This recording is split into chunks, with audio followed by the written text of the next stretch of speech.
sepeda family, dan pelajaran tentang rasa aman. Aku terlahir dengan cerebral palsy, sebuah kondisi yang membuat gerak tubuhku terbatas dan tidak selalu bisa aku kendalikan. Ada sisi tubuh yang lebih aktif, ada yang pasif, dan ada pula yang bergerak sendiri tanpa bisa aku atur. Dari luar mungkin terlihat seperti sekadar kelemahan fisik, tapi bagiku, tubuh ini seperti dunia yang hidup dengan caranya sendiri. Kadang stabil, kadang goyah, dan seringkali sulit dijelaskan hanya dengan kata bisa atau tidak bisa. Aku masih ingat, waktu kecil aku punya sepeda roda 3 merek Family. Sepeda itu sangat kusukai. Untuk bisa menjalankannya, ibuku membantu mengikat tali sepatu dan mengikat kakiku pada tuas pemutar roda. Setelah ikatan itu kuat, aku mulai bisa mengayuhnya sendiri. Tangan kananku aktif memutar stang, sementara tangan kiri hanya kutumpukan di sisi lain stang, perlahan ku kepalkan agar ikut menggenggam. Meski hanya tangan kanan yang benar-benar mengatur arah, keberadaan tangan kiri di stang seolah menjadi penyeimbang yang membuat tubuhku terasa menyatu dengan sepeda itu.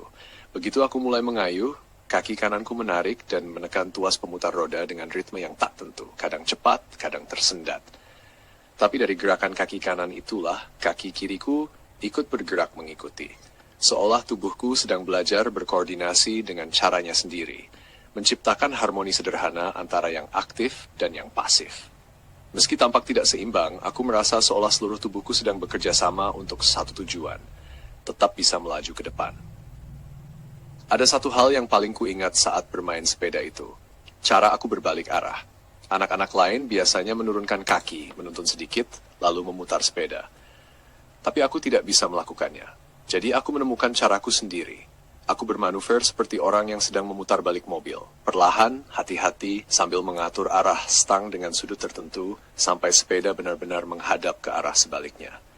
Butuh waktu lebih lama memang, tapi ada rasa bangga tersendiri setiap kali aku berhasil melakukannya tanpa terjatuh. Seolah aku benar-benar sedang mengemudikan sesuatu yang lebih besar dari sekadar sepeda.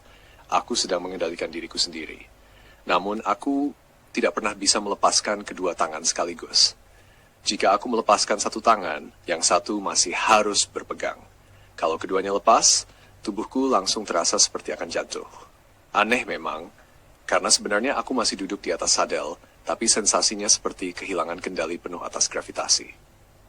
Dari pengalaman kecil itu, aku belajar bahwa keseimbangan tubuhku tidak hanya soal posisi, tapi juga soal rasa aman terhadap tumpuan. Hal yang sama juga pernah terjadi ketika aku duduk bersila. Dulu aku masih bisa duduk dalam posisi itu, asalkan di belakangku ada dinding atau orang dewasa yang duduk, meski tanpa menyentuhku sedikit pun. Selama aku merasa ada mereka di belakangku, tubuhku stabil. Bahkan saat ditinggal pun, aku masih bisa duduk tegak, asalkan aku tidak tahu bahwa aku sudah sendirian. Tapi begitu aku sadar bahwa orang di belakangku telah pergi, tubuhku tiba-tiba terasa goyah seperti kehilangan daya topang.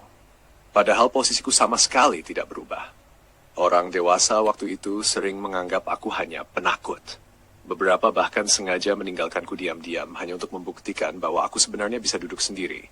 Mereka bermaksud baik, ingin menumbuhkan kemandirian. Tapi bagi tubuh kecilku waktu itu, kehilangan rasa dilindungi bukan sekadar persoalan emosi. Itu benar-benar terasa secara fisik.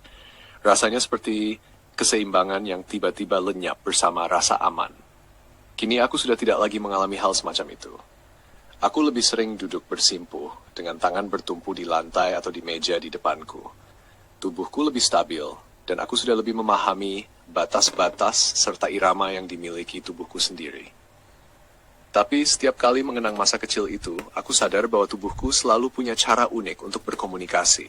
Tentang rasa aman, tentang ketergantungan, dan tentang bagaimana dunia di sekitarku memengaruhi keseimbanganku, baik secara fisik maupun batin.